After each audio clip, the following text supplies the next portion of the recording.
I had just come home from the hospital, my body still aching from the C-section. The stitches tugged with every step, my arms trembled from exhaustion, and yet I clutched my newborn baby against my chest as if holding him together would keep me together too. The doctor had told me to rest, to heal, to let my body recover. But rest was a luxury my husband decided I did not deserve. On the third day after coming home, he stormed into the bedroom where I was lying with the baby. His voice was sharp, impatient. "We have guests coming tonight. My boss and his wife. I expect you to make dinner. Don't embarrass me." I looked at him, stunned. My abdomen throbbed. I can barely walk, let alone stand in the kitchen for hours. "Can't you order food, or cook something yourself?" His eyes narrowed. "Do you think I married you so I could serve guests? You're the wife. You do your duty." The words hit harder than any physical pain. I wanted to scream at him, to beg for compassion, but instead, I lowered my eyes, terrified of his temper. Inside, I felt small, unseen, as if I were nothing more than a maid in my own home. That evening, I dragged myself to the kitchen. Every step sent pain shooting through my belly, but I forced myself to move. The baby slept restlessly in a bassinet nearby while I chopped vegetables with shaking hands. The aroma of cooking filled the air, but it wasn't the smell of love or family, it was the scent of my suffering. When the doorbell rang, he rushed to greet his boss with a wide smile, as if he were the perfect husband and provider. His boss's wife complimented the neat house, the smell of food, and he proudly said, "My wife takes care of everything. Even after giving birth, she's strong enough to manage it all."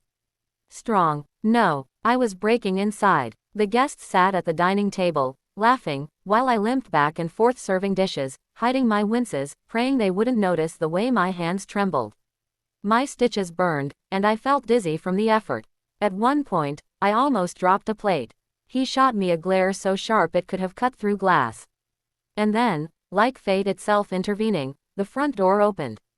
It was my mother. She had come unannounced, holding bags of baby clothes and homemade soup. The moment she stepped into the kitchen and saw me, pale and trembling, trying to balance a tray of food while holding my abdomen, her face froze. Then her eyes darkened with a fury I had never seen before. "What is going on here?" she thundered, her voice shaking the walls. Everyone went silent. My husband stuttered, trying to put on his charming act. "Oh, she's fine, Mom. She insisted on cooking. You know how women are." But my mother didn't let him finish. She rushed to my side, gently taking the tray from my hands and setting it down. She looked at my face, then at the raw scar of my stitches pressing against my clothing, and tears welled in her eyes. "You forced her," she whispered, her voice breaking. 3 days after major surgery, you forced her to cook and serve your guests." The guests shifted uncomfortably. My husband's boss cleared his throat, clearly embarrassed. His wife muttered something about needing to leave. Within minutes, they excused themselves and walked out the door, the awkwardness heavy in the air. When the door shut, my mother turned to my husband. But this time, she wasn't crying. She was steel. "You listen to me," she said firmly. "My daughter nearly died bringing your child into this world. A C-section is not a scratch, it is surgery. And instead of caring for her, you treat her like a servant. Not anymore. From this moment, I am staying here. I will take care of her and my grandchild. And you will learn that a wife is not your property. If you can't respect her, you don't deserve her." My husband's face went pale.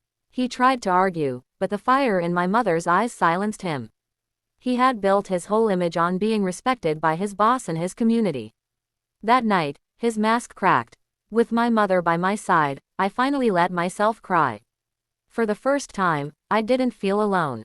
She fed me, held the baby so I could rest, and whispered, "You are stronger than you know. Don't let him take that from you."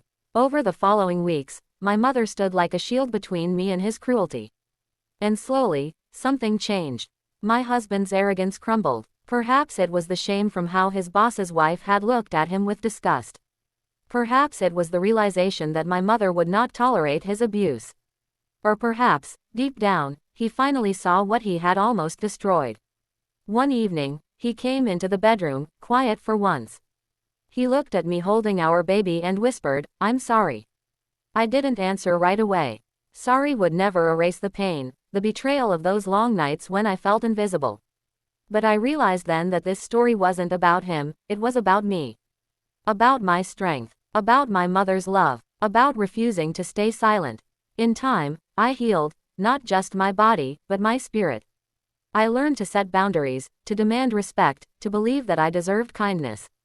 My marriage never went back to what it was, but I was never the same either. I was stronger. And all of it began the moment my mother walked through that door. Sparkle's message.